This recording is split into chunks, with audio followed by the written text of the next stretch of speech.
Shalom, terima kasih sudah meluangkan waktu sejenak di tengah kesibukan Anda untuk duduk mendengarkan serta merenungkan kebenaran firman Tuhan. Kami berdoa agar waktu ini menjadi waktu yang menyegarkan bagi jiwa Anda. Topik renungan kita sepanjang minggu ini adalah bisnis yang adil memuliakan Tuhan. Bagian firman Tuhan yang menjadi fokus perenungan kita adalah Amsal pasal 16 ayat 11 terjemahan baru kedua yang berbunyi demikian.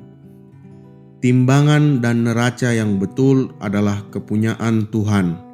Segala batu timbangan di dalam pundi-pundi adalah buatannya. Jemaat yang terkasih di dalam Tuhan, pernahkah kita menyadari bahwa setiap transaksi yang kita lakukan, baik itu menjual barang, membeli bahan baku, atau sekedar memberikan nota harga, sebenarnya adalah sebuah kesaksian? Saat pelanggan berinteraksi dengan usaha kita, mereka tidak hanya melihat produk atau jasa yang kita tawarkan, tetapi mereka juga melihat karakter kita. Firman Tuhan hari ini mengingatkan kita bahwa standar kejujuran dalam bisnis bukanlah milik kita, melainkan milik Tuhan. Bisnis yang adil bukan hanya soal keuntungan, tetapi soal memancarkan karakter Allah yang adil kepada dunia. Di zaman Alkitab, transaksi ekonomi dilakukan dengan menggunakan neraca dan batu timbangan sebagai pemberat. Banyak pedagang pada masa itu memiliki dua jenis batu timbangan, satu yang curang untuk membeli dan satu lagi untuk menjual. Namun, ayat ini menegaskan bahwa neraca yang betul dan timbangan yang benar adalah kepunyaan Tuhan. Ini berarti kejujuran bukanlah aturan buatan manusia agar ekonomi berjalan lancar, melainkan perintah langsung dari Allah. Standar keadilan yang kita pakai di tempat usaha adalah standar milik Tuhan sendiri. Ketika kita menggunakan timbangan yang jujur, kita sedang berkata kepada dunia, Allah yang saya sembah adalah Allah yang benar dan adil.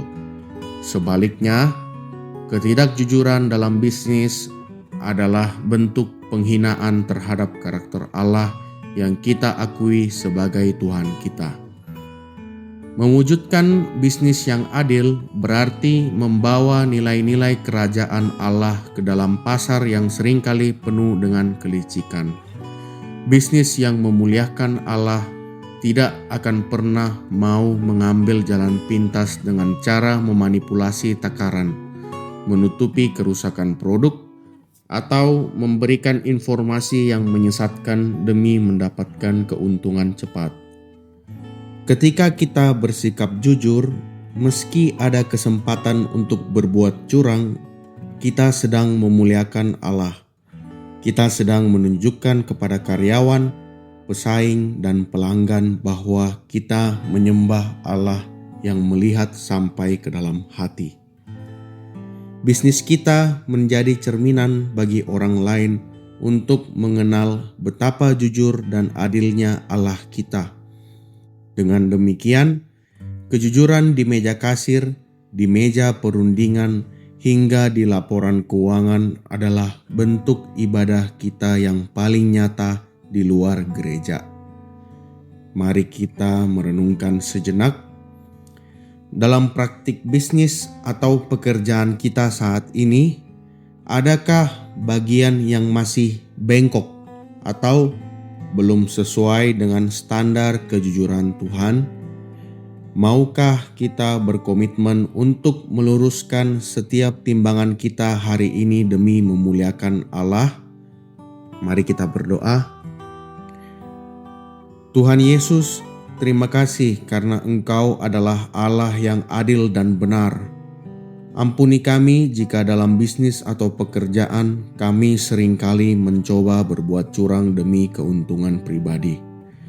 Kami sadar bahwa bisnis kami adalah cara kami memperkenalkan Engkau kepada dunia. Ya Roh Kudus, mampukan kami untuk selalu jujur dalam segala hal. Biarlah melalui setiap transaksi dan pelayanan kami, orang-orang di sekitar kami dapat melihat karakter-Mu yang jujur dan adil. Biarlah usaha kami memuliakan nama-Mu. Dalam nama Tuhan Yesus kami berdoa. Amin. Kiranya renungan hari ini boleh menuntun langkah kita sepanjang hari ini. Selamat beraktivitas dan sampai jumpa lagi dalam renungan kita bersama esok hari. Tuhan Yesus memberkati.